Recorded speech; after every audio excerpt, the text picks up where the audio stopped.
podcast is part of the Sports Social Podcast Network.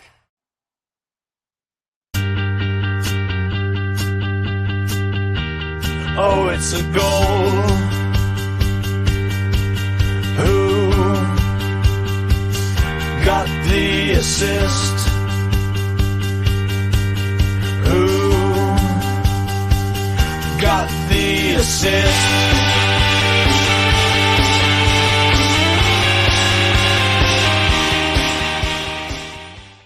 Hello. So after a rare weekend where I actually got pissed off by fantasy bloody football, here we are to talk about the infernal game we all secretly love and hate at the very same time. I'm not alone in that, am I, this week, Sam?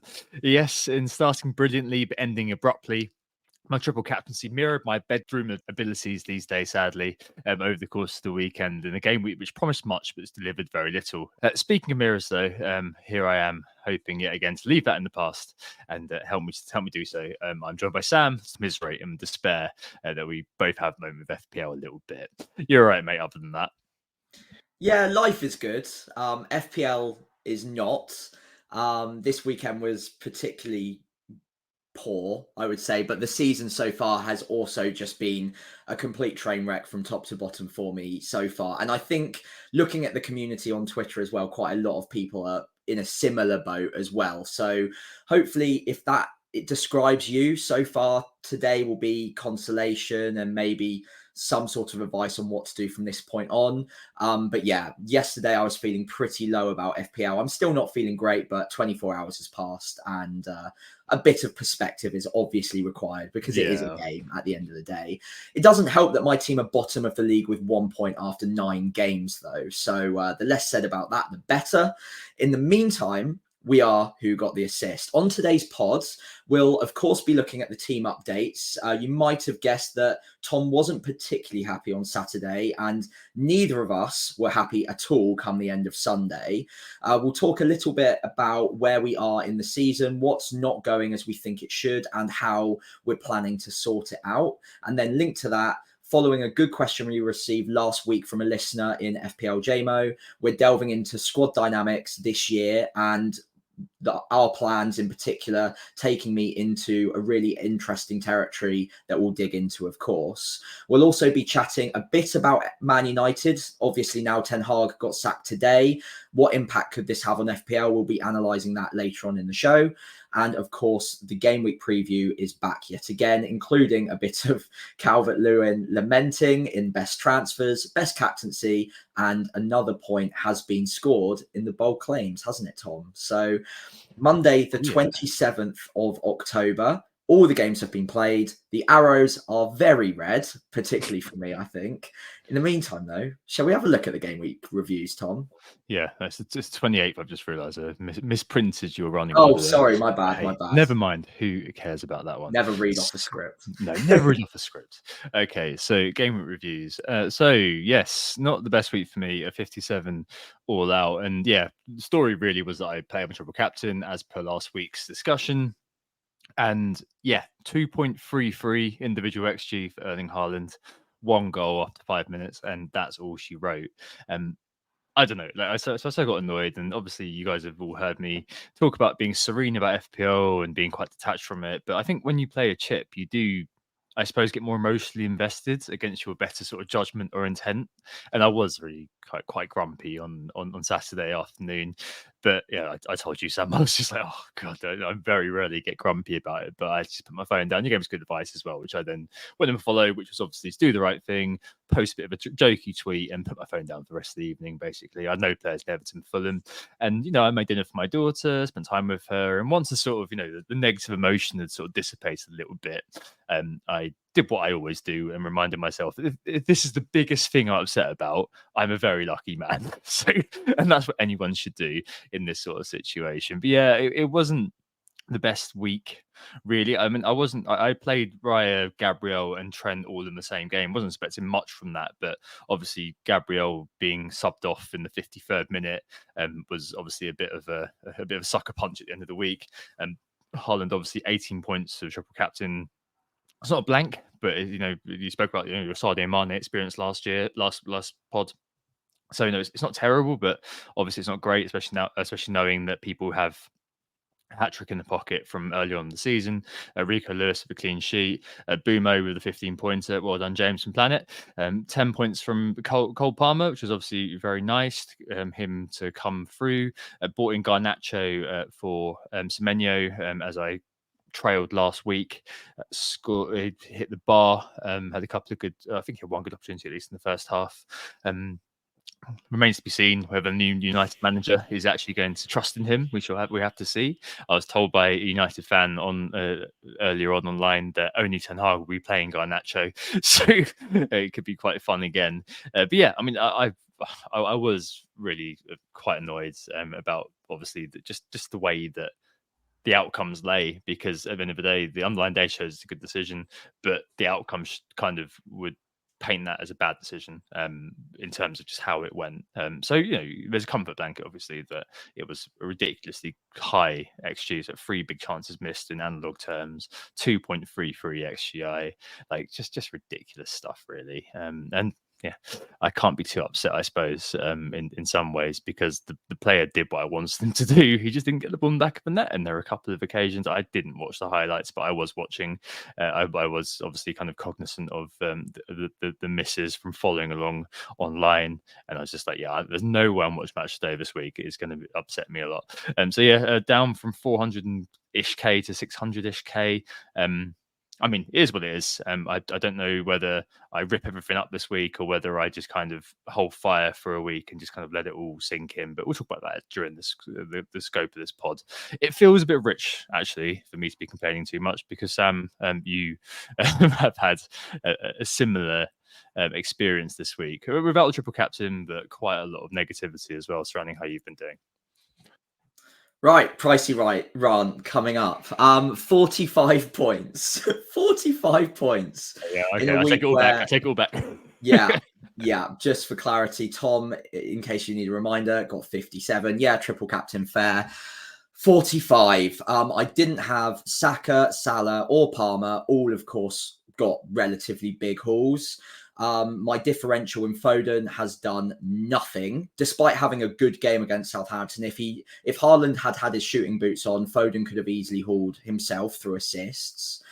It all got off to a relatively good start. I think the Man City and the Brentford games came in fairly early, obviously. I got returns from Lewis and something from Haaland, didn't triple captain, so that felt okay. Obviously against my own club as well, so I was happy enough to not see us concede 5-6 goals from a personal point of view. And then obviously Mbeumo getting 2 goals, including one at the death. I thought, okay, I'm actually finally getting some luck here. And the Sunday was about as bad a day in FPL as I can really remember. I think the only worst time I can remember in my entire history of FPL was last year live on the pod when Udogie got sent off. And that was just horrific. Yeah. But just blanks everywhere. Triple Spurs against what is one of the struggling teams in the Premier League, Crystal Palace, and got nothing out of it. Spurs stunk up the pitch that game as well. It was their worst performance all season. Solanke has now had 3 games in a row of almost 0 XG after having incredible data when I bought him in on the wild card. So I don't know what the hell I've done to him, but I've broken him. Very similar story for Calvert-Lewin. Absolutely nothing since I wildcarded him in. Now, I am feeling a little bit like Matthew McConaughey in Interstellar, just banging on the library, the bookcase, just screaming at my past self, like, what the hell are you doing? You're buying Calvert-Lewin on a wildcard. This is ridiculous. And yeah, obviously being punished duly. But he had good data until now. I think he's just played so poorly that I'm even worried he's going to even start next game week against Southampton. So the good fixture that I was kind of holding on to him for, I'm actually worried he even gets the game. Rodgers hooked before the 60th minute, looked a bit tired. Hopefully that's not a long-term problem, but obviously not ideal. And Arsenal double clean sheet wipeout. Gabriel goes off injured. Raya gets yellow card for time wasting and then concedes the second goal to Salah, whose EO absolutely crucifies me yet again. So not a great week. I did use 1 free transfer to get rid of Son, who didn't start. So that's something, to bring in Johnson, who did nothing. But that has given me the money to make one particular move this week, which hopefully gets me back on the front foot a little bit. But overall, 2.7 million. I'm extremely worried about my team makeup generally. To be 3 or 4 weeks after a wild card and be this concerned about so many different players is really worrying. And I've only got one free transfer as well. So there's a decent chance that hits are coming just to try and right the ship. Because mistakes have been made. The triple swap I made the other week has not paid off. The risks that I took, Son and Foden, just hasn't worked. And it's gotten me further away from the team that I'd want by, say, game week 12.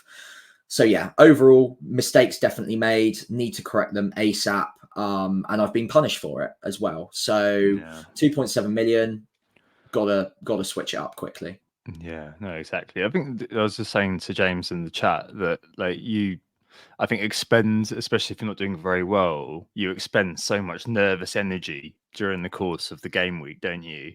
And that can in some ways be the conduit for why you can have a bit of an FPL low, as it were, especially if you kind of work yourself up into thinking, oh, I really like my team this week. Like you, for example, having Foden at home Southampton. On paper, great. On paper, your team is fantastic. And it's just, you've got a myriad of different reasons which have all kind of come together to conspire to get you down the doldrums effectively. And I think that's kind of the first point that we're going to speak about a little bit, just to pivot on from that a little bit to just so the title of this pod, sort it out, lads.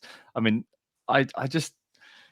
obviously, I was complaining a little bit on our Slack, and then a friend of the pods, Matt B&M, was just like, "Oh, I think you're very close to a complaining trophy here," because obviously he's in the millions, and he was just like, "Well, your triple captain did come off, and you're kind of 600-ish K. It's not that far from decency." So I was just like, "Well, I'm allowed a human response, but really, I want the points now.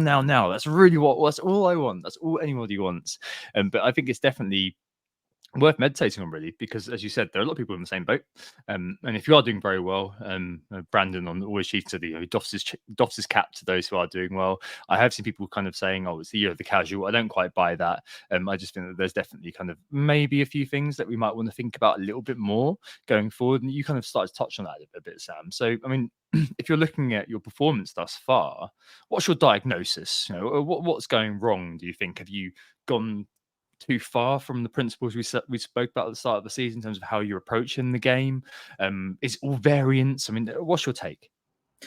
I think it's always a mixture. So first of all, mistakes have definitely been made, but I think they've been exacerbated by other bits of misfortune as well. So for example, Son being injured this week was a bit of misfortune that sort of pushed me into a transfer that I wasn't planning on making. Saka the week before looking like a doubt as well, of course, felt like an opportunity that I wanted to take, didn't actually turn out being so. But I think whilst those are kind of unfortunate incidents that aren't necessarily mistakes, I think I've made them worse by pushing myself into a corner, getting rid of the free transfers and seeing them as opportunities when actually they might have just been things to swerve. So patience is required in certain aspects. So double Arsenal defence, I do still think eventually comes good. And again, little bits of misfortune will happen. Gabriel getting injured, Saliba getting the red card, blah, blah, blah. But I think patience is required in certain instances, whereas in other places, you need to very quickly be able to react to just genuine mistakes. So DCL, number one, is a big mistake. Solanke in a new system, even though the data was good, perhaps I should have waited a little bit longer before diving headfirst into that and gone with a player like you did, Watkins, for example, who has a much longer and proven track record with that team. And we knew with much more certainty that he was going to be a good pick. I think I took one too many chances on players that maybe I didn't have as much faith in as I should have done. And yeah, again, I've backed myself into a corner with a limited amount of free transfers by taking upside risks at a time when that probably wasn't really needed. And I've chased it too early. So yeah, Foden and Son, obviously problematic. I don't really mind the Porro thing so much, but obviously the result's not been great. I think I now need to try and take on board those lessons rather than just pivoting wildly throughout the season to try and almost, I guess, go on tilt to try and correct those mistakes. It's play the hand that you currently have and figure out what is genuinely best for my team at the moment, rather than, okay, these mistakes are made, correct them all at once for a -16 or something, just to say that they're done. Well, okay, but maybe that's not correcting for the future stuff. So yeah, calm is required, but there are definite mistakes that have been made along the way, alongside bits of misfortune. But hey, everyone gets misfortune. I can't blame that. Yeah, I mean, we were saying before the pod that like sometimes when you have a bad week, it can be quite difficult to come on and do a pod. But in some Mm. ways, it's also quite cathartic, isn't it? Like you can have kind of that kind of cathartic release in FPL in a couple of ways. One way is exactly as you had described it, taking a massive hit, and that you can do that in the red mist. I'm sure we all did that in the early days, where you just take a massive hit, sort out everything's wrong, throw the rascals out and bring in what looks like to be the best team that you can possibly get for that week, and right the ship in that way, which can elicit massive positive dividends. I know that kind of, for example, FPL Raps has done that in the past. However, I do think that it's good to have that distance from it, have that moment where you kind of think about the principles that I guess drive how you are going to be playing the cards which are in front of you, rather than the cards you wish you had. And you do kind of have a few things like you mentioned that you've already kind of made a transfer, which we've got into later, but those things all look quite good. And then I wouldn't say so much that the three free transfers that you made a few weeks ago were a mistake exactly. Like there was an opportunity there, it's just not worked out. And now it's about how you sort of react to that. It's a bit sort of like I suppose as well, potentially how we deal with kind of where we are now with our team. So one thing that I kind of jotted down to maybe think about was that we potentially, when we wildcarded in 6, and you said earlier on that you're not too far off a wild card. Neither of us too far away from when we actually did wild card, and we've got a few kind of glaring issues. And I do wonder whether there are a few things like, for example, potentially assuming that the first 4 or 5 week patterns would continue. So double Arsenal defense looks like a great idea not very long ago, and now we're both looking at it thinking, oh, okay, we might be forced into a move anyway this week if Gabriel's out for a little while. But I mean, it's kind of crazy, isn't it, that you had Raya, for example, returning 20, 30 points over the first 4 weeks. And then what have we got since then? Like 8 4 points. points. Yeah, something crazy. It's absolutely wild. And then a lot of the gains, I think, that have been made, and there is a sizable number of people on this, have been people who, over the last few weeks, so we've captained Haaland for the last 4 weeks in a row. Indeed, I triple captain, but just say you captain Haaland over the last 4 weeks, you've returned, 4, 8, 12, 24 points. So if you've been jostling around with your other captains, that's where the gain has been really against a lot of the time, as well as kind of the players like Salah who haven't owned, and Palmer who didn't own this week. I mean, these are players where everything's sort of mounting up, and I suppose how you plan to sort it out is a real problem, because you have that, as I said, that sort of instincts to just make huge moves, go balls to the wall. I said to you yesterday, oh yeah, I'm really considering now selling Haaland, buying Salah and just being done with it. But having that space and having that time to really think about it is also key, because you can just end up bugging yourself up even further, can't you?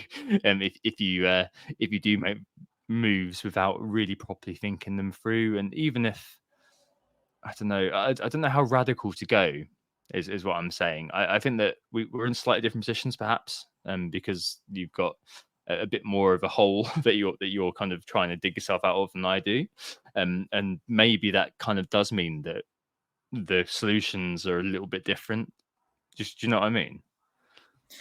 I do, although I think I probably said this in parts last season. I don't see it as a hole that you need to dig out of by playing any differently than perhaps you would have with smart FPL play at any other point. I don't think that just because I'm 60, 70 points behind you, I need to just go for radical upside picks, change my captaincy every week. I think that is basically just putting myself on a hiding to nowhere. And if anything, that's a lesson that I've learned in the last couple of weeks, where I pivoted. I tried to go too aggressive with Son and Foden. And if anything goes wrong with that, then you're even further behind, like I am now. So whilst there is upside potentially there, there's also the risk to make it much, much worse. And we're still, in my mind, so early in the season that you can still make up this sort of gap. Not easily, but with smart FPL play, let other people make the mistakes and just do what you think is going to genuinely score you the most points at this point in time.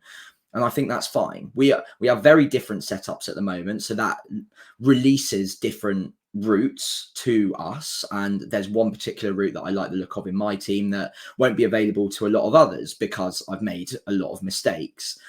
But I think it's just playing the game as smartly as you can. When you see a differential and an upside pick that other people might be missing, then that's absolutely fair play. Completely go for it. But do weigh it up on merit and don't just do it because you're lagging far behind, because I think that's where even further problems can lie. And you can end up putting yourself in a position where you just can't get out of it anymore. And I fully intend on at least being in the chasing pack come the second half of the season when we get to the chip season. And okay, maybe in some double game weeks, I do take a couple of risks. And I'm sure between now and then, I will also have a punt on a differential that other people may be going for option A. I'll go for option B, but only if I think option B has a good chance of actually outscoring and beating that option A. I think it just opens up that pathway a little bit more for me. And I don't want to just pursue the daring and crazy option every week just for the sake of trying to claw back rank as quickly as possible. I'm happy enough clawing back 5 or 10 points every week slowly and letting other people make the mistakes ahead of me. Yeah, I mean, I do see where you're coming from, and I do kind of think that you're mostly correct. And I think that there's definitely kind of loads of really good like examples of players doing exactly that. You know, just being in the doldrums, down in the millions, and then slowly over time, incrementally getting there. And hey, you know what, you kind of take your 80k at the end of the year like I did last year and just kind of write it off as a bit of a bad year.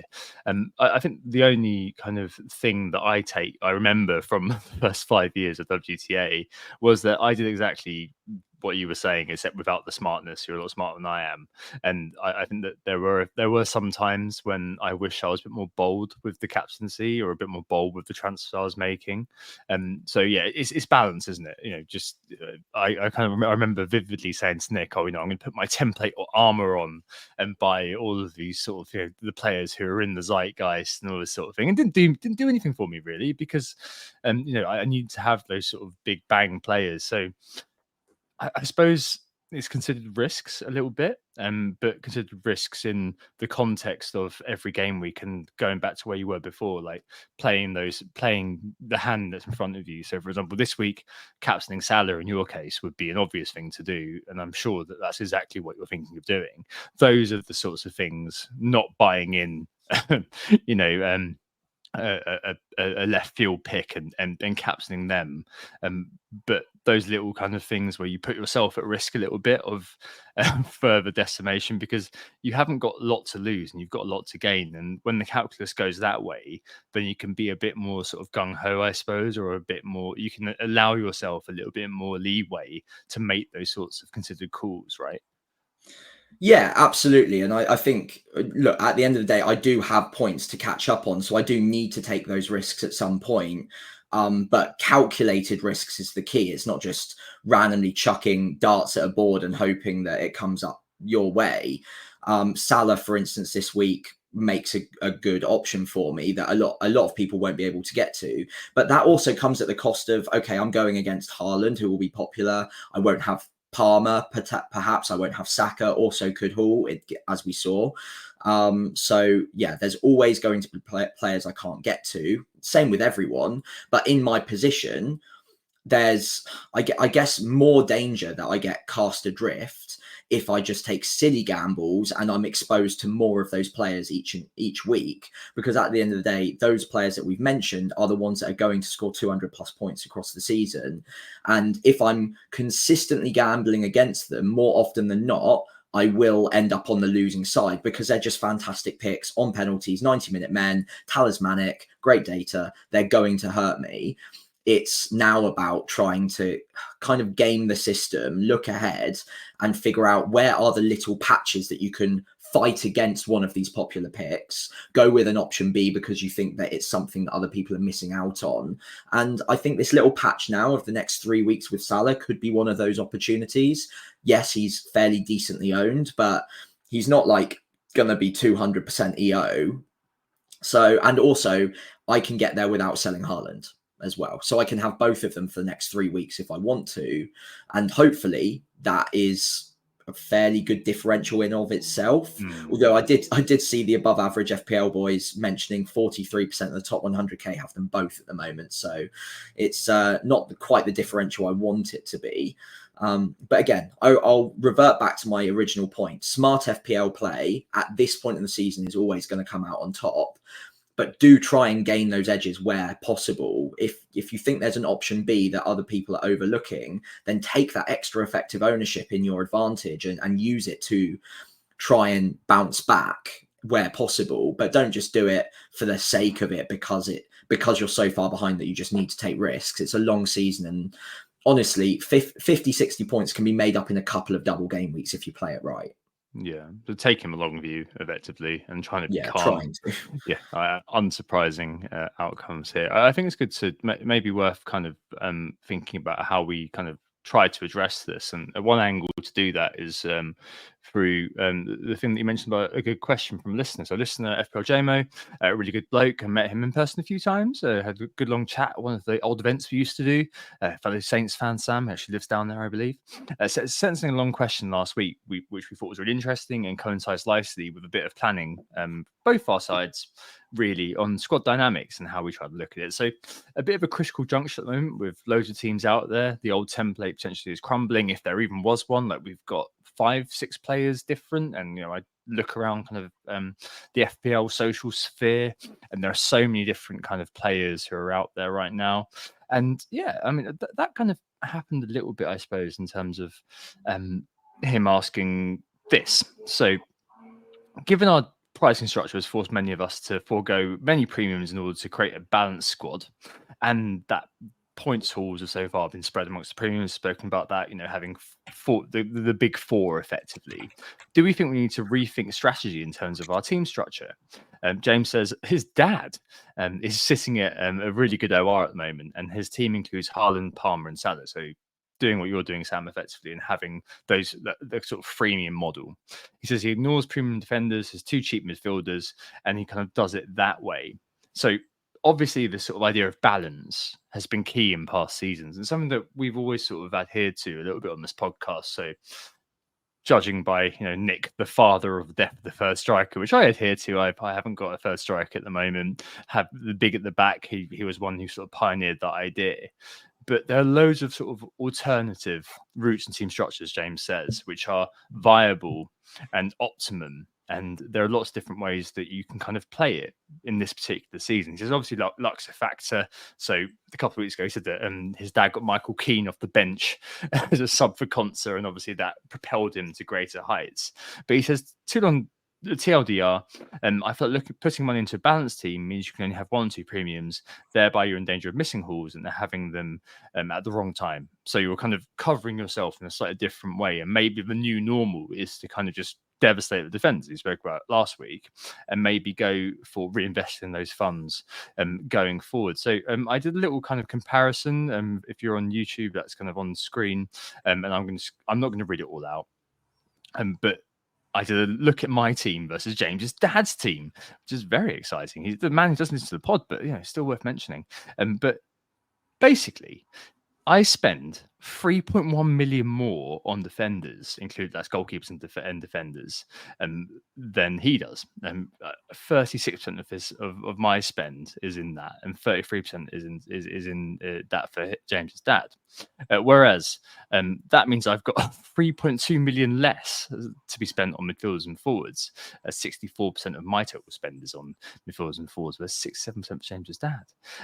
In terms of midfield and defence, James's dad spends 24.3 million on defenders. I spent 26.6, and he spent 40 million on midfielders. I spent 36.2. Small exercise, but it's worth looking at just because it makes me wonder who's getting better value here. Probably James's dad.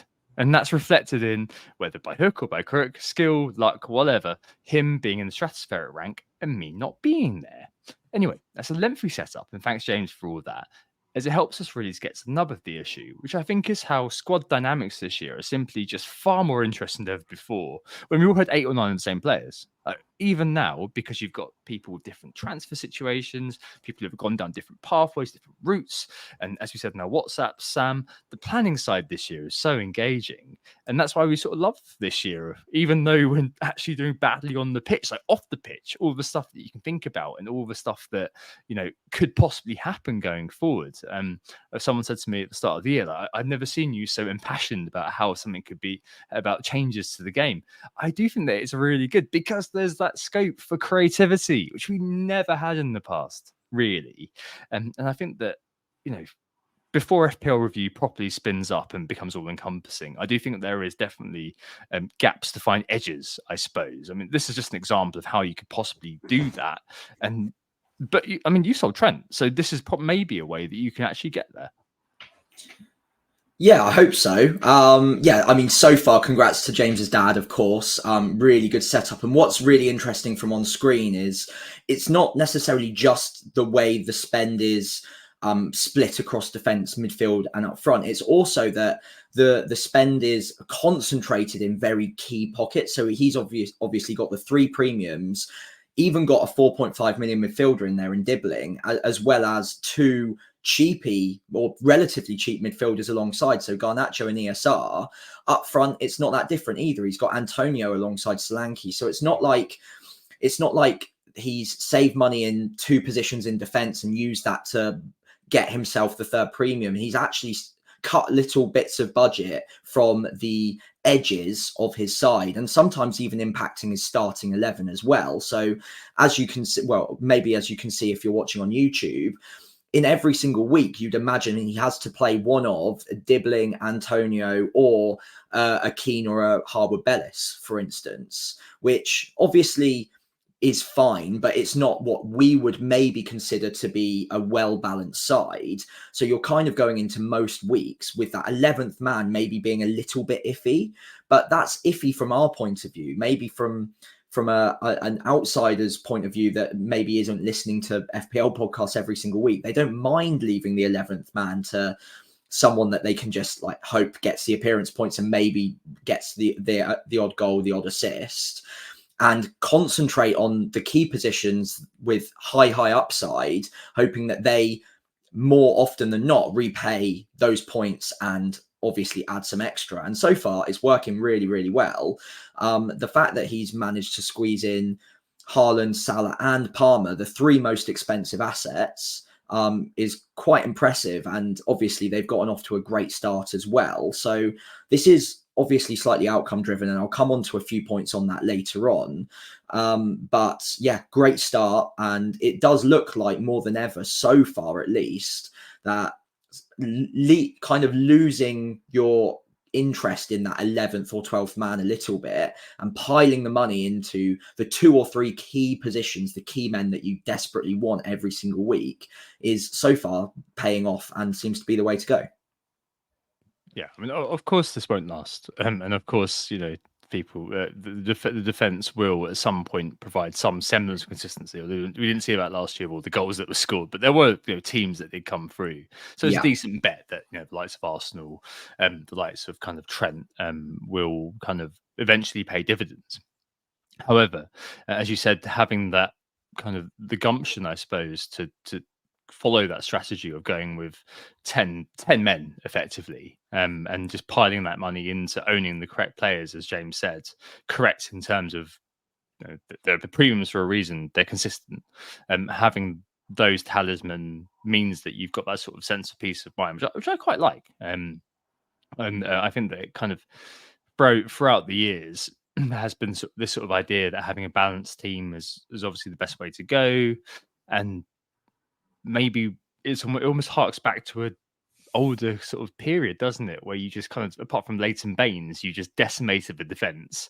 You have 4.5s, 4.0s, and Yeah. just screwed it. You know, all that money was in having Hazard, Salah, and Aguero in your side, and going back further, you know, having Torres, Lampard, and Van Persie, etc., and so on and so on. And you know, defense will come back eventually. Hopefully by then you'll have your wild card back, and, you know, things will be a little bit different.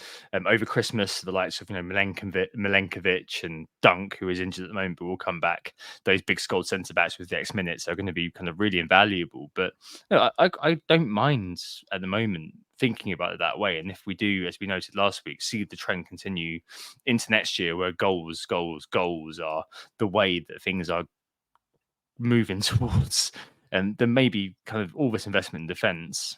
You know, you've got Trent as a proto Liverpool attacker. Is that working at the moment? Not really. And then the Arsenal defence obviously flattering to deceive hugely over the course of the last few weeks. Perhaps it is the time to be thinking, if you are kind of sat there on free transfers, to think, well, you know what, if I do own Trent, I do own Gabriel, maybe Gabriel is going to be a bit of a forced decision, then maybe it is the time to just think, you know what, I'm going to take those guys down, get you know, Ait Nori in, get Milenkovic in, and then with that first transfer, hey, you know what, I can suddenly turn Morgan Rogers into Palmer. Brilliant, happy days. What do you think about that? Well, yeah, it's something I'm very interested in, not necessarily this game week, but in a couple of game weeks' time, when a lot of the premiums do have a nice little run of fixtures that you're going to probably want to own at least 2 premium midfielders, if not 3, for quite a while. So there are sacrifices that are going to need to be made. So yeah, in summary, I really like that idea at the moment. I think the crucial thing is, and it's been mentioned in the chat once or twice already as well, is this is, of course, very outcome driven so far. And we're only 9 game weeks into a very long season.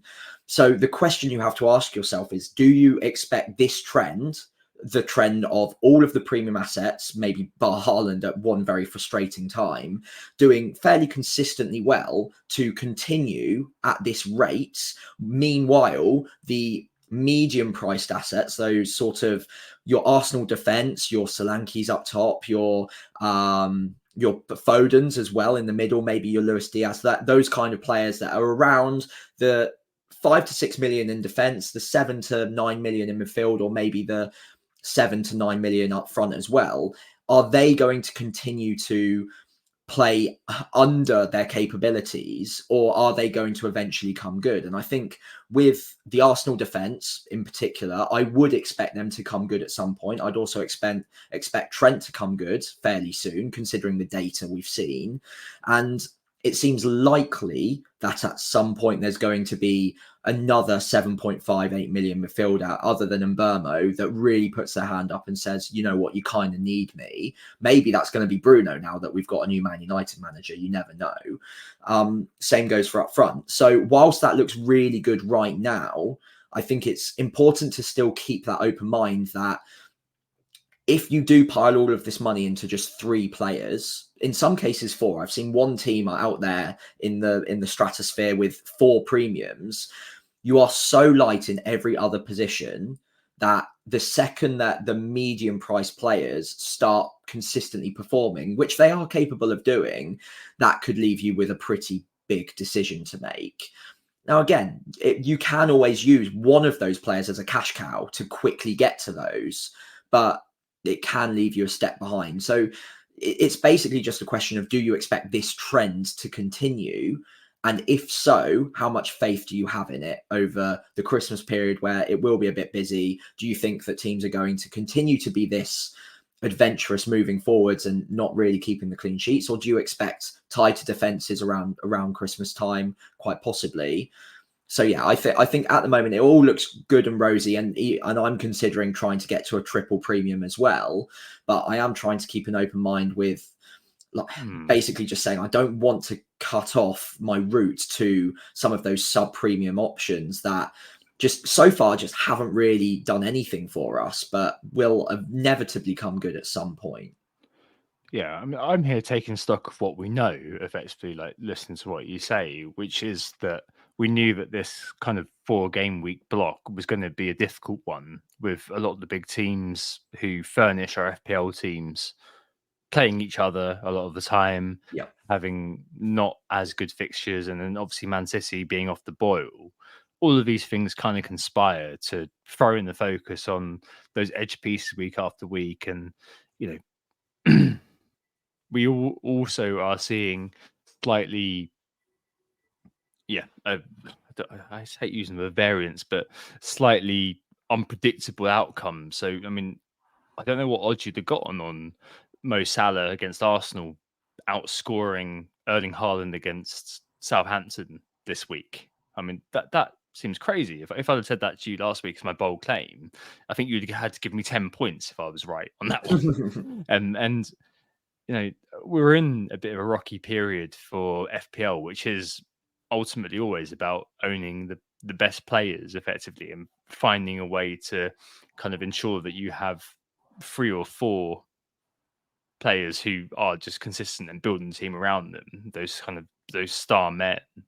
And yes, you can go to the extreme, like James's dad has done, as you said, with the formium, and that could pay dividends in situations. It's just the case of, if you're taking a long view, like we said earlier on, something like this isn't ultimately sustainable, I don't think. But it could be that the defense just doesn't recover and defense is kind of universally awful. I'm not sure I quite see that happening. I do think that we will see at least one team, as you saw last year, stick their hand up and just say, you know what, defense is fine. Maybe we've seen it with Nottingham Forest already, for example. Yeah. And you may also see, as you said, kind of that one player come through in the mid ranks. Nathan in the chat is saying, you know, Bowen's been a really good addition for him for the last few weeks, because yes, he's not done he's not kind of done loads really, but his ability to him being on penalties, him being the talisman, those sorts of things are just really important. So yeah, within this current situation, it could be kind of perhaps tempting to, as we were saying earlier on, just throw the baby out the bathwater, perhaps take a massive hit, like Ed FPL Rhinos was saying, and then just kind of revamp your team to sort yourself out and play a wild card through a masochistic hit. But I don't know, maybe it is worth sort of stepping back and thinking about the context a little bit of the situation that we're in. And as you were saying earlier on, Sam, just making sure that you aren't just kind of errantly throwing darts at a dartboard, and more just kind of making hay about the fact that it was always going to be a difficult period, and as long as you're able to kind of, I guess, plug the gaps and try to kind of just have a semblance of acceptance about the fact that, you know, some players that you do own, like the Arsenal defense or something like that, are going to eventually come good, then you're probably going to be okay. It's just going to be a bit of a bad kind of couple of weeks potentially, and you can just do potentially some things with moving the edge pieces around. Maybe that's a good way of looking at it. Maybe that's a bit of copium, perhaps, in terms of going forwards. I don't know. I mean, you've already sold Trent, and you've got Mo potentially also coming in. Is that as far as it will go? I mean, I suppose your decision may be made if Gabriel's injured as well. That might be where your kind of final free transfer goes, right? Well, I've only got the one free transfer this week, so it's either I can use that to attack someone like a Salah, or I try and cover off injury issues potentially. I think at the moment I'm much preferring the Salah route, because I think there's just a much greater upside that can be gained from bringing in what I believe to be the best captaincy option this week than to mess around with players that I won't be captaining. And therefore, it's much less likely to gain significant upside. That being said, I am tempted to take a hit this week and perhaps may have to in the next few weeks. And I'm also pretty tempted to get rid of Haaland eventually, just because the longer we're going into this season, and again, this is nothing against Haaland's performance levels, 11 goals in 9 games. If someone had told me that going into the start of the season, there's no way I'd be going without him. But from what we've seen so far, if we remove the fact that he's got them in little batches and we imagine he got them at a consistent rate, I still don't know if, as long as the Salahs, the Sakas and the Palmers of the world are consistently enough performing, that Haaland is going to be good enough value in the long term for me to actually have him alongside 2 premium midfielders. I think it's just going to come as too much of a sacrifice elsewhere. And again, just going back to the original question here as to whether or not this sort of setup of 3, maybe even 4 premiums is sustainable, it's kind of only sustainable if all of the edge pieces are correct. And I think the cheaper the edge pieces, the less likely you are to nail them for a long period of time. So if you've got 3 premiums and 2 of those premiums are Haaland, who, again, we classify as a premium, but he's almost like a premium plus. It's an extra 2.5 million that if you had a 3 premium of Salah, Palmer and Saka, you're actually saving money in comparison that you can bolster elsewhere. I think those edge pieces become more and more problematic every single week, and you might be able to nail it for a little stretch, but the likelihood of those edge pieces consistently returning points, if you've piled more money into those 3 premiums, it's just quite unlikely. We're not going to see another Palmer come out of the woodwork at 5 million to help kind of complement the really beefy premium setup. Rodgers just isn't quite that good. He's decent at 5 million, but he's not going to get a return every week. Same with the strikers. I mean, you have to get that 6 million striker correct. And whilst it's being Wood right now, there will be times later on in the season where it's someone else and you might not have that someone else at the right moment. Same goes for 4.5 million defenders. So I think you're kind of just buying that extra security if you remove a little bit of money, and that being Haaland is a massive risk, but you can still have 3 premiums that way. You can have an extra 2.5 million to spend elsewhere to bolster the defense a little bit, to have a little bit of more security. And I think over a long period of time, that probably pays off as long as your Salahs, Sakas and Palmers continue at a similar rate to what they're doing at the moment. So I am tempted to get rid of Haaland fairly soon, but that doesn't have to be this week. And I still like him for the next 3 game weeks with the fixtures to come. So I'm trying to find a way to hold on to him probably until that little turn in game week 12, where some of the midfielders have incredible fixtures. And I think that's an opportunity for me to maybe go against the grain a little bit and maybe take that calculated risk I mentioned earlier on. I mean, that's my final point on this, really, that the game week 12 will probably be a bit of a turning point for a lot of the players that James's dad and a lot of those sorts of teams miss, because currently it's obviously suited them within the context of having poor fixtures for a lot of the big teams. But from game week 12, I think it does kind of turn the dime a little bit, and something you've got within that vault face, a lot of players who do something, again, seem very desirable. So yeah, a bit about kind of understanding that we're in a bit of a bad period, a bit about, as Sam was kind of alluding to earlier on, and thinking about the long view, and try and sort it out in a more sort of balanced and considered way. I think those are the ways in which we are going to try to sort this out. But hey, if you have been playing in a balanced way, you've had a wonkified team and you've smashed it recently, kudos to you. It's been absolutely brilliant. It's been an absolutely brilliant time. I don't know, I hope you fail soon. I hope that we but yeah, no, it's been it's going to be a bit of a tough period in the next couple of games. But I do think that, as I always say, the bigger the red arrow, the bigger the green, coming up soon. Hey, Yeah. what we hold on. That's what we hold on to, Sam. Coming next week. Sam's not here anymore because he went from 2.7 million to 3.5 million and doesn't feel able to the pod this week. My expertise will come into question eventually, I think. So yeah, have to try and regain a decent rank soon enough. Are you saying that you're an expert? No. Enthusiast. My enthusiasm will decrease if I get down to 4-5 million. Yeah. Yeah. You'll just be an FPL individual, right? Okay. The final thing, this of the kind of before we got into the preview is Man United under Ten Hag. After Ten Hag, and will the Red Devils be resurrected? It's 1-0. I should probably count on the season-long bold claims now. Because it's the first man to lose his job, and he's hairless. So that's 1-0 to me. This morning, Fabrizio Romano tweeted that they were having a meeting about Ten Hag's future. 3 minutes later, the news came out that he was sacked. So it was obviously Short meeting. a very short meeting, yes. So they probably only got the cappuccinos in before they decided that it was all over. As we went to air, all of the United Twitter accounts seem to believe that Amormin from Sporting is basically a done deal. He's gone down to 1 to 5 on the betting market, so that does look like it's odds on. On Ten Hag, I'm sure none of you need reminding.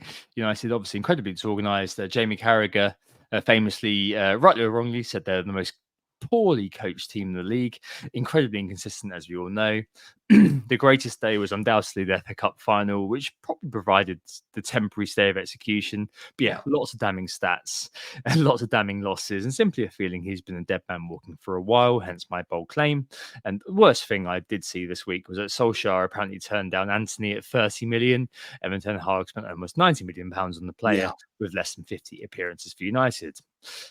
All of which throws United into the spotlight with a great run coming up in the short term. They've got Chelsea at home, but after that, they've got a really nice triad. Leicester at home, Ipswich away, and Everton at home. And, the new manager bounce, I suppose, is something that is thrown into focus for FPL managers. We spoke about this so much in the past. The kind of the availability heuristic salient one is obviously Oliver Glasner last year, the transformative effect he had on Palace assets and United themselves as well. When Solskjaer came in, suddenly the rejuvenation of players like Pogba comes to mind. So lots of questions kind of surrounding this out there. I don't think we're going to be able to do it too much justice, especially because they've got Chelsea, who are looking actually really, really competent coming up. Don't know who the manager's going to be.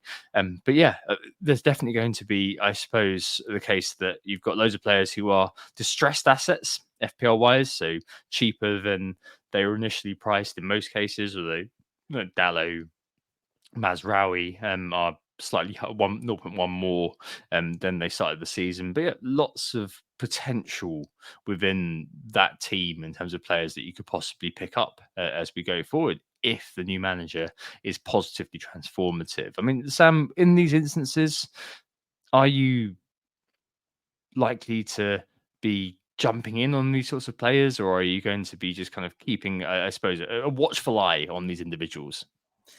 Yeah, watchful eye for me for now, mainly through necessity than anything else. Because I've only got the one free transfer, I've got more important things to sort out first. And also Chelsea is probably an opportunity to just watch and see how it all develops. Even if a manager isn't in situ at that moment, we'll probably see whether or not they're going to be rejuvenated by Ten Hag going. Now, we don't know exactly what the dressing room dynamics was under Ten Hag, but you'd imagine a weight will be lifted one way or another. A system change could also happen pretty quickly under a new manager. So from what it looks like, it could be a 5 at the back if Amorim comes in. That could also put Rashford centrally in a 2 up front. So I quite like the thought of that, and maybe he's been playing a little bit too wide under Ten Hag in the last season or so, and if he plays a bit more centrally, that could be interesting. It also throws into question potentially whether the likes of Rashford maybe, but also Garnacho, whether they get a regular starting spot in that system. And again, if they play with wing backs, someone like a Dalot could be interesting. All of this circles, of course, around Bruno Fernandes, who has good data, will be a leader, and will be expected to lead from the front under the new boss, almost certainly, no matter who it is. And I don't really mind it, even if it is a change of system and he plays perhaps a slightly more withdrawn role, we know what he can be like in that quarterback kind of deep playmaker role. He's very effective. So yeah, I think Man United assets 11 through to 13 could be really interesting. There's definitely points on the table there. Even if it was still under Ten Hag, it would have been an interesting run.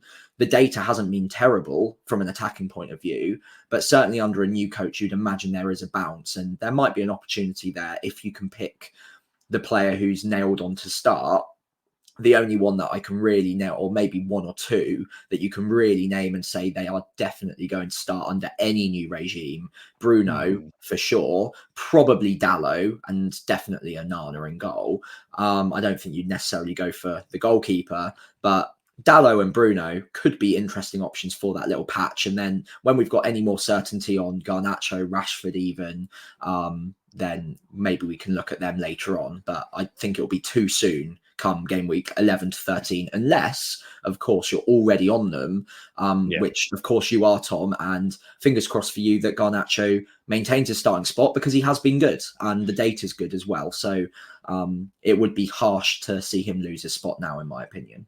We need to see. Like, when I got the news today, I was pissed off on two counts. One, I was pissed off because if it is a more then he plays a wing back, so it probably means that Garnacho is a bit of a goner, and I've just brought him in, and so another question mark over a player in my team. And the second thing is that this was going to be all over the football news and all over Twitter for the next kind of 3 or 4 weeks. Unless it gets sorted now, which it looks like it might. Oh God, West Ham did not understand the assignment. You had to do enough to keep Ten Hag in the job. Don't get him sacked, because then United could potentially be better. No one wants that apart from United fans, but Dallo clearly understood the assignment, though. Oh, absolutely. Well, what a miss that was. But yeah, anyway, I mean, yeah, you've always got to be looking out in an FPL sense for these sort of talisman in waiting that stand to benefit, as you kind of mentioned. Like, there's always going to be players, and exemplified by Bruno Fernandes, who are going to be, in whatever happens next, and be part of the solution for the new manager. It could even be Rashford, who are going to be part of the solution for the new manager. And you do tend to see a short-term, at least, uplift whenever someone new comes in. In a club of United's stature, you're going to probably see somebody come in who is half competent. Obviously, we're all hoping it's going to be Southgate. But if it's not Southgate, then you're going to have to keep a keen eye on where the points can be coming from. I wouldn't be surprised, for example, if after the Chelsea game does kind of go past, and the new manager has come in, they look all right against Chelsea. It's probably going to be Van Nistelrooy, isn't it, with the new manager? If it is Amorim, having a watching brief on Sunday, who knows? He might be in situ already, but you know how these things go, that people get very excited about something which is almost definitely happening. Like, I'm old enough to remember a few years ago that Jurrien Timber had signed for United, apparently, according to several prominent ICK accounts on Twitter. And yeah, that didn't happen, did it? So take it all with a pinch of salt. Yeah, I mean, it's probably going to be one of those where over the course of the year, you will definitely see an impact. I think United, I vaguely think around kind of January, I think we said before, do end up having a really decent run. And they do have the buffers on that short-term run, as you can see if you're watching on YouTube, but just in general. So after the Everton game in 13, they then run into Arsenal away, Forest at home, and City away between 14 and 16. So any players that are brought in are going to have that sort of short-termism about them, and having a bit of a wait and watch is going to be quite good. I remember when Solskjaer came in, they then went on that sort of they had that sort of kind of 14 game run of really good fixtures, so it was absolutely fine to dive on a Pogba or dive on a Rashford. You're probably going to be all right.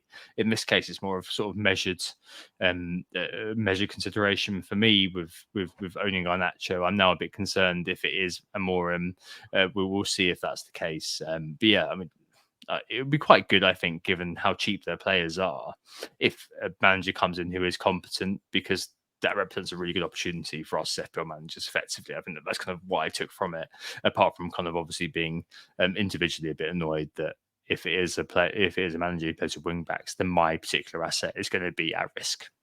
Anything else to add on that? No, I think that's summed up pretty well. At the moment, it is up in the air. We don't know for sure who the manager will be. It looks likely. And like you mentioned astutely, it's a pretty short period of fixtures that are decent. So if there's risk-taking managers with a few free transfers out there, then it makes sense to have a look between 11 and 13. But managers who are a little bit short on transfers and not really that happy taking a risk on Man United, considering how poor they've been the last couple of seasons, then it's completely understandable to just give them a watching brief and then come back to them later on in the season when we know what the new manager is going to be playing and who the assets to own will be later on down the line. So for me, they're a wait and see, but there might be risk-taking managers out there who like the upside in the short term. Yeah, exactly. Whenever you go from known quantity to unknown quantity, things become a lot more opportunistic, really. And someone like Bruno, who, as I said in the past, I've kind of quite quit. Wasn't interested at the start of the season. Now I certainly am, depending on who the new manager is, because I think that could completely recast him in an FPL sense. Right, Game Week preview, Sam. Quite a few things to go through. The knee-jerk, best transfers, bold claims, best captains as always, that top four. But in the knee-jerk, there's definitely something worth discussing, which is, have managers had enough of Haaland? I've definitely walked back from, get rid of him. He's pissed me off. This is the last time. He's failed me for the last time. But yeah, you can see that there's definitely been this, I suppose,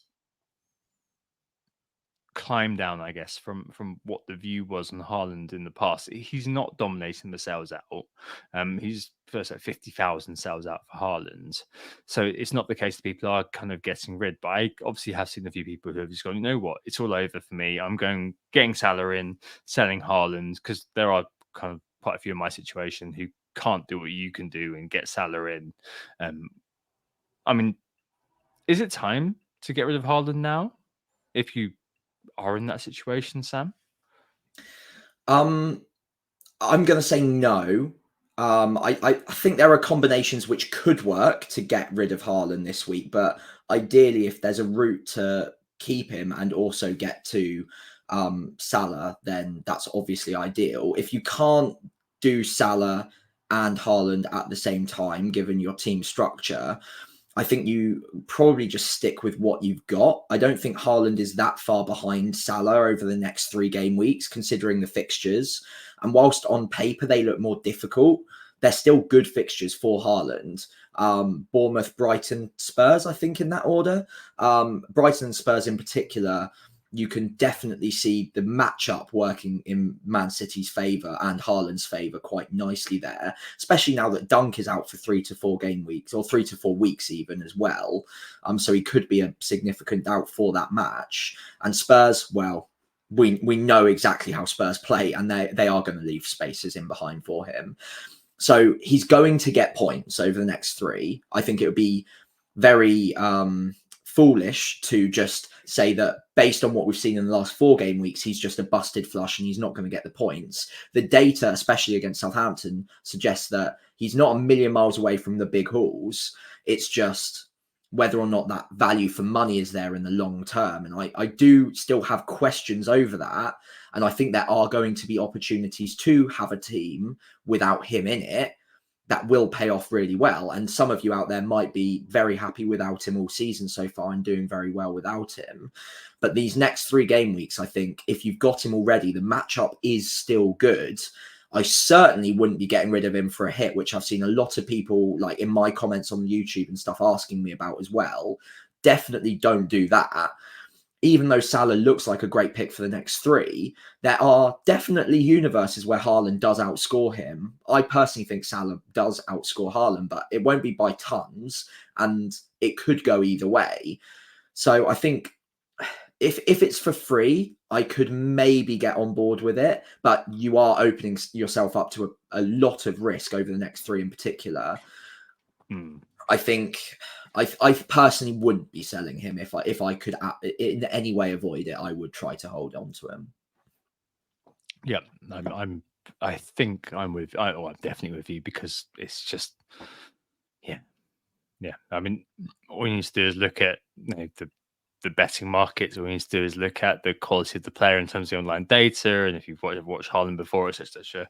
Like it's just ridiculous. I mean, obviously there was the emotional response to having the underwhelming outcome is what is informing a lot of this.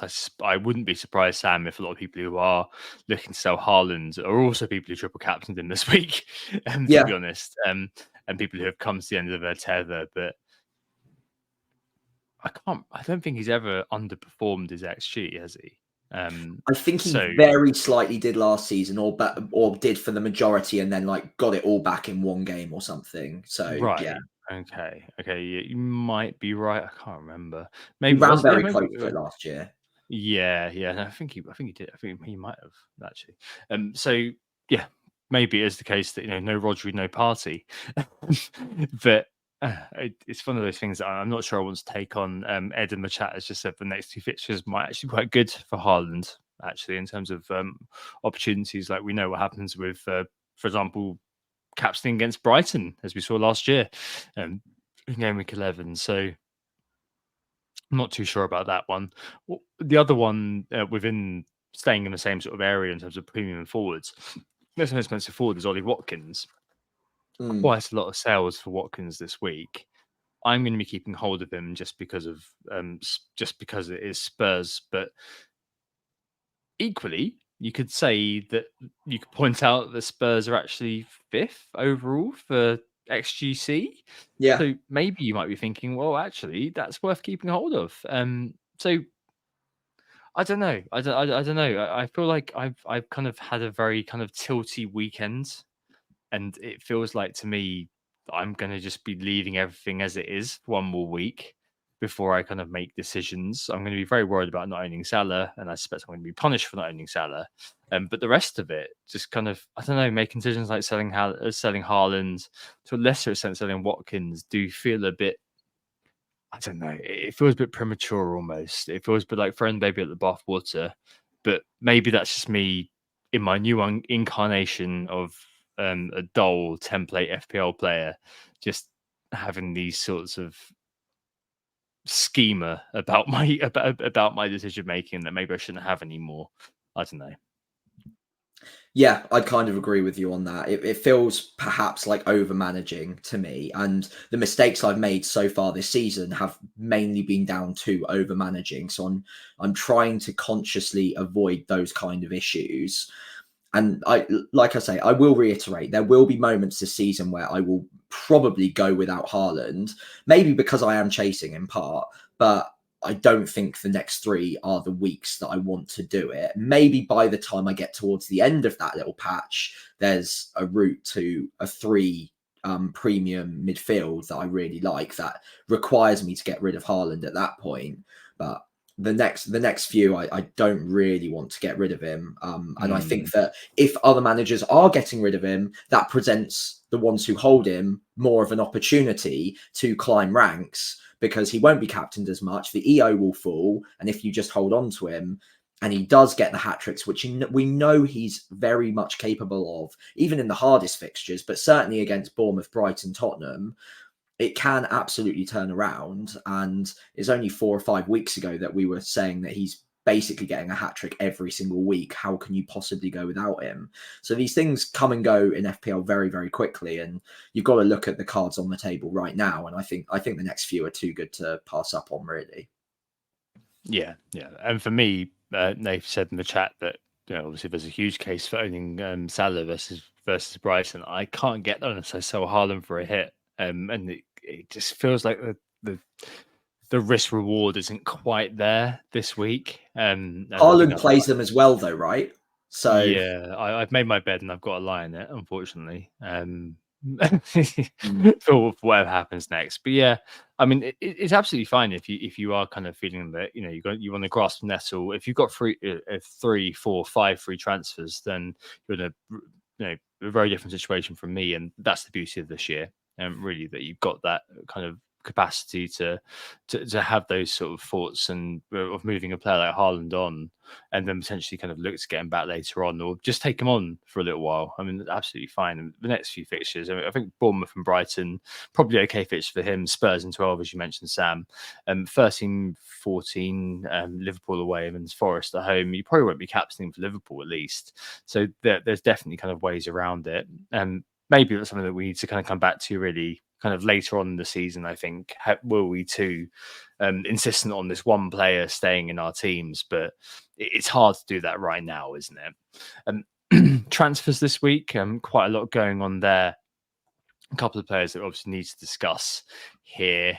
In terms of the overall market, you've got Bumo bought by almost 300,000 at the moment, Wood 200,000, Ike Nori 4.4 not very long ago, and now it's 4.5. Now 4.5. Gvardiol got a rise overnight to 6.2, was 5.9 not very long ago, and then Saka bought by loads of people. I'm sure who sold very recently, 125k. On the other side, Gabriel been sold by 135,000 managers. Not too surprising given the flag, and lots of the sort of armchair physio accounts on Twitter are saying that he's got an MCL injury. We may not see him again for a little while. Who knows? Gabriel Watkins sold by 100k. Son sold by 100k. Luis Diaz, I think he did definitely hit that sort of the apex of his value, I suppose, a few weeks back when it was 8.1, down 7.9 now, still being sold, and Jota as well being sold. I think we should probably zero in a couple of these players. So Calvert-Lewin, Nathan in the chat says he can't sell Calvert-Lewin for Southampton away. Sorry, Sam. But it's not been great. And I just wasn't interested in Calvert-Lewin at all. As I said to you, he's one of those players that I'm just like, you know what? A bit like Nunez. I'm just like, yeah, I'm very happy for other people to own him, but he's just not really been for me for a long time. That Ancelotti year aside, just not been a player that I've ever been particularly interested in. Underperforming again his XG, as to the surprise of nobody, especially you, Sam. I mean, what are you looking to do with him? Keep him for another week with the Saints fixture, or is this the time where you just nip it in the bud, as you were kind of slightly intimating you may do earlier on? Yeah, well, so spoiler alert, I've already made my free transfer this week. So if I did this one, it would be for a hit. So it's basically just a question of how bad do I really think DCL is. At the moment, I think he's pretty bad. The problem is he's got Southampton next, and obviously that's a good fixture. A lot of it will come down to, do I think he keeps his starting spot this week? Obviously, Beto came off the bench, scored the equaliser after weeks of DCL underperformance. There's definitely a chance that he does miss the game and maybe get 10 minutes off the bench, which would be horrific for me. I'm considering especially all of the other forward options around the same price who are bagging goals for fun at the moment, with also very decent fixtures for the next few. I think if I am to sell him, it probably is for one of Cunha or for Wissa. Now, actually, Cunha I can't do, because of the first transfer I've made means I don't have the money in the bank to do so. So that probably leaves me with Wissa. Double Brentford looks good for the next few, but their fixtures do turn pretty soonish, I think in game week 13 or 14. So it is fairly short term, but I think the upside is there. It's just whether or not for a hit that pays off. But the data's great on Wissa, even without any sort of set pieces. I still think he's a much better pick than DCL. It's just, am I over managing by getting rid of a player who's about to play Southampton, likely to start, but maybe there is a risk he doesn't. But if he does, he's on penalties, and Southampton are pretty poor at the back. So yeah, at the moment, I think I'm slightly more on holding him, but I could easily pivot and just go for Wissa if I feel less confident of a start.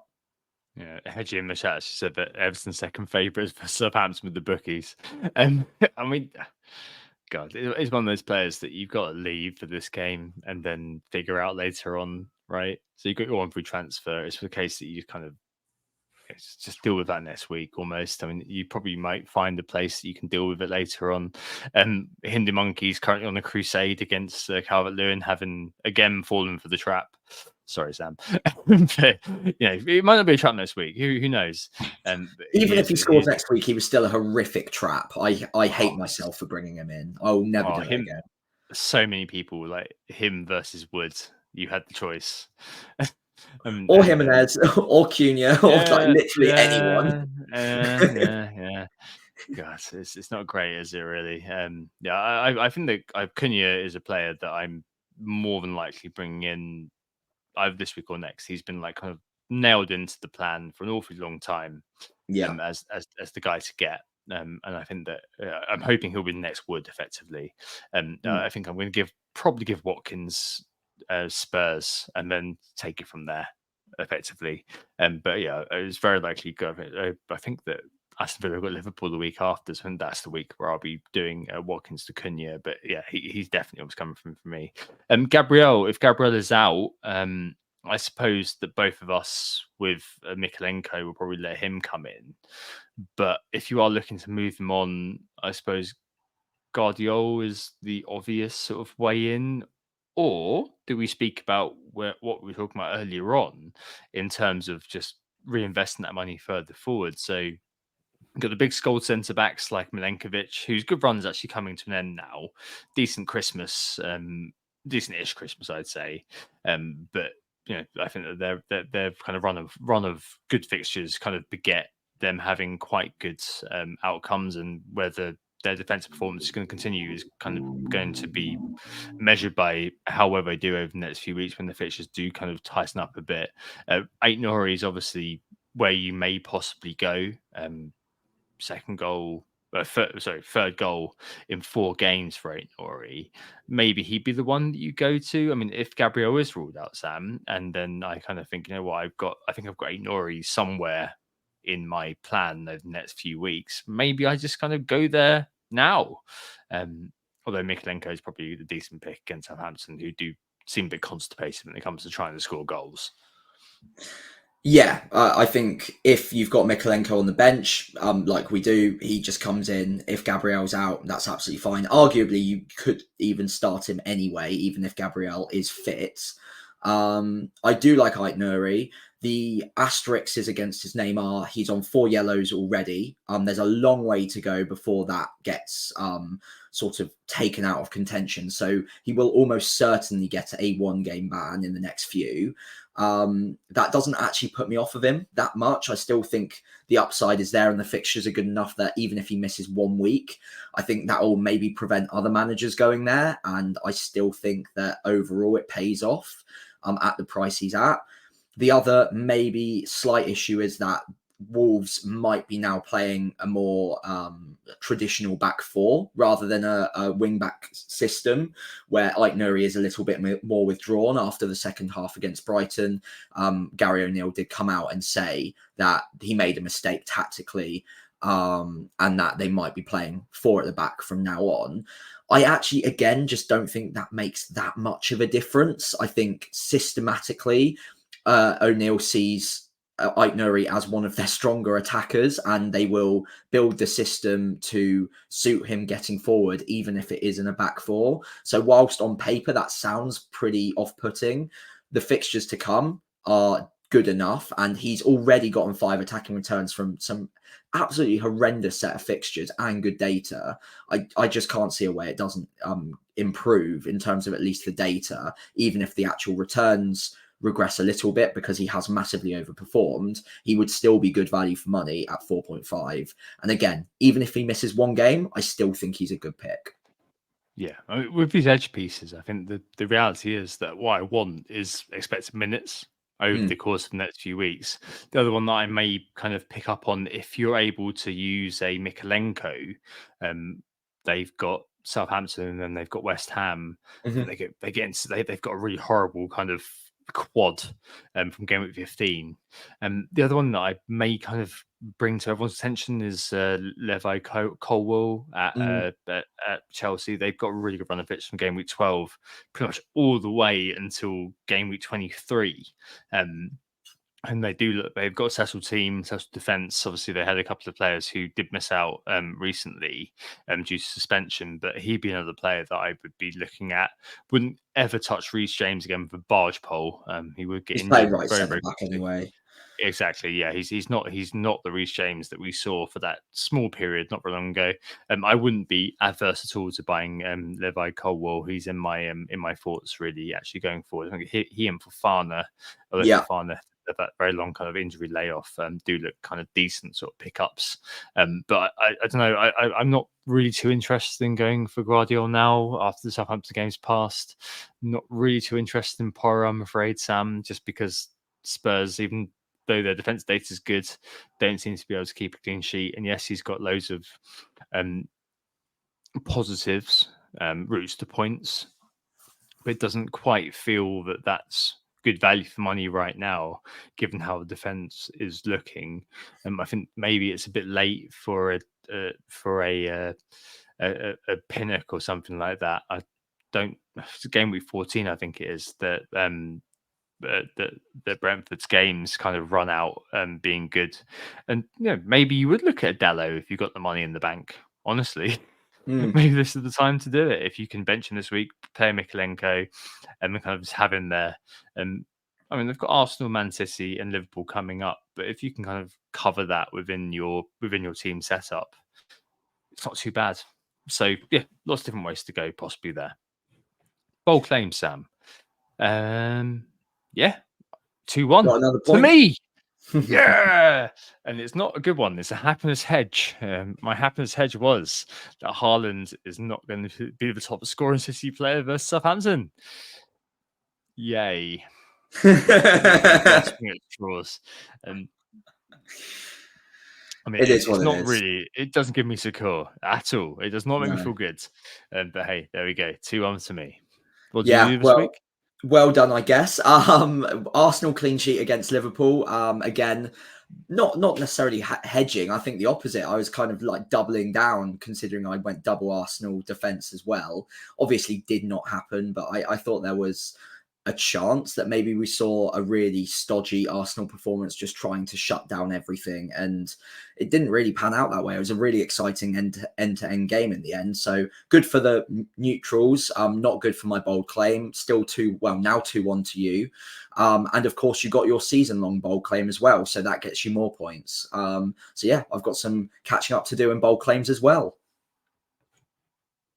Yep, and this week I'm going for a classic 5 goals plus in the game that I think you got a bold claim off last season with this exact bet as well. So I went with Spurs Villa 5 goals. I really think this one will be a lovely end-to-end game. It should be classic Barclays, and I look forward to catching it. I'm not sure if it's on TV or not, but I need to find a way to watch it. Yeah, no, it should be good. It is on Sky Sports because it's the 2 p.m. on Sunday. Yeah, I mean, I've got Rodgers and Watkins, so hopefully Rodgers off the bench when they inevitably play Duran and Watkins for this game.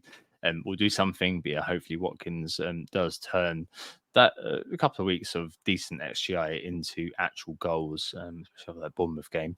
Mine is happiness hedging, Haaland hat-trick versus Bournemouth. I don't know if that's going to pass the Forest test. I think it probably will. I think that in terms of him being the likeliest goal scorer, yeah, okay, that would not be. If I said Haaland to score versus Bournemouth, you'd laugh me out of the room. But basically, only hat-trick is always bold. A hat-trick plus will do. That's all that will do. So I think that that's absolutely fine. Yeah, definitely. That a hat trick is always bold. Like, do I believe that's going to happen? Yeah, he's my captain this week. But yeah, other than that, who knows? Right. Okay. On to the teams for this week. You're first up. Know what I'm going to do. Yeah, first up. Don't know what I'm going to do. I said to you the other day, I haven't rolled a chance since game week 2. Didn't expect to do that within the context of this. Oh yeah, you know what? If you roll, it's obviously net good. And I was saying earlier in the season, pre-season actually, that there's so much value now about rolling the transfer. What have I done? Every week I've made a move. Every week I've been chasing the upside. maybe, especially because I was on tilt last week, this is the time, especially because I can't get Salah this week without a hit, and also including selling Haaland. This is the time to just kind of think, you know what, actually, let's just take a step back and just let it be for a minute. So I think that's probably what I'm going to do. I've got in mind to do Watkins to Cunha for the Saints game in game week 11. So maybe this week I just roll the transfer, see what happens. If Gabriel is out, I think I just kind of keep it calm, play Mikalenko. I don't know if I'm going to play Davis. I mean, they're going to concede, aren't they? So I'd play I'm going to. Davis. I know they're going. He's going to. You know what? His XGI has obviously been great, ish, over the last few weeks. But he's going to need two returns to make that worthwhile because they're going to concede at least 2 goals. That's just what Ipswich seems to be doing this year. And they're this year's Luton, as the Garden Football Weekly were kind of saying. They just lose heroically every week. In FPL terms, that could be good, you know, if Davis does score a free kick or something like that. But realistically, you're probably looking at Everton probably keeping a clean sheet against Southampton. But in terms of the probabilities, that's kind of where that's going to go. So I probably would do that. Or no, I don't know. I can maybe content myself that that's the one thing that I worry about or think about this week as being kind That's of a nice problem to have in my mind. But yeah, I think any kind of transfer that I make this week does have to be a hit, and it does kind of have to prioritize Salah. Basically, it's a high behind the sofa for that Liverpool Brighton 3 p.m. on Saturday. Yeah, it's inevitable that I think I'm going to get a big downturn. So I'm just hoping that something does go my way elsewhere. But yeah, I don't know. I'm in that state at the moment where I'm resigned to a bit of red arrow this week. You made a transfer already, as you've kind of trailed. What was it, and what are you doing? Yeah, so Foden is gone. Salah is in. Easy, sorted. Thank you very much. End of pod. No, I'm kidding. Yeah, so Salah, yeah, straight in. I love the next 3.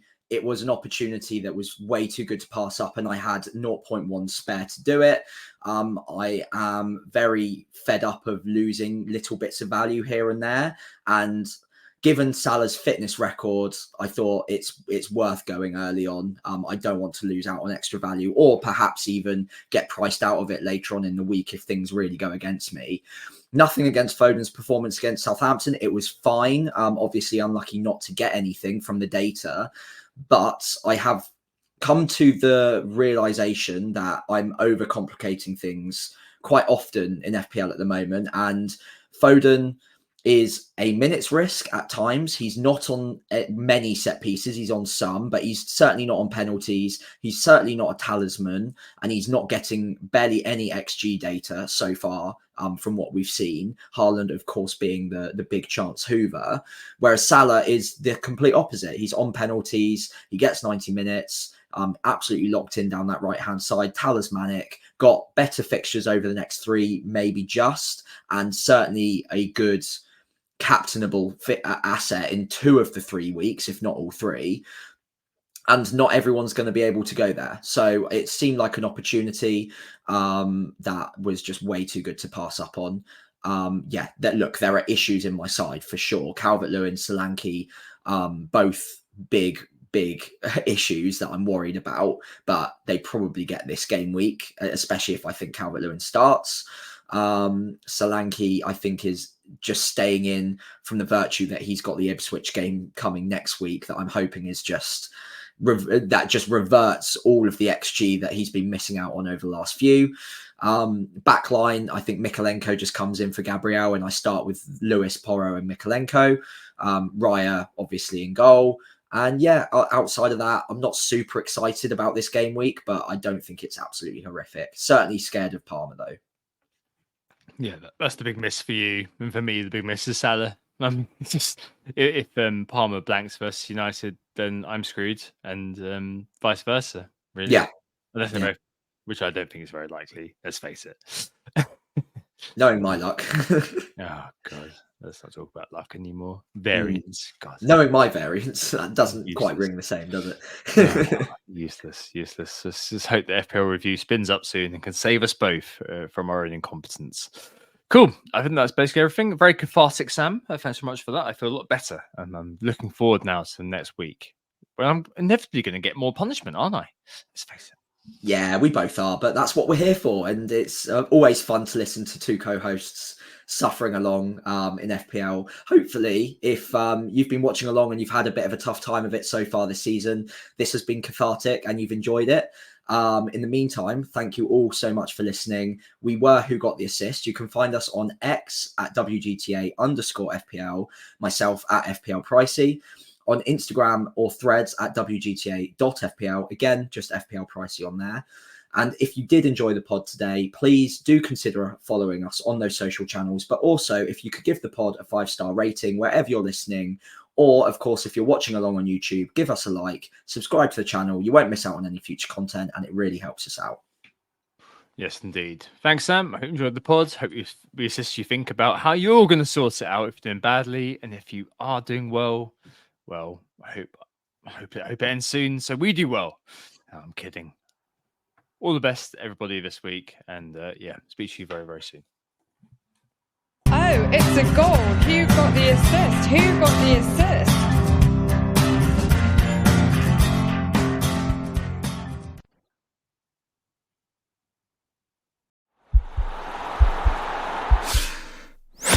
This podcast is part of the Sports Social Podcast Network.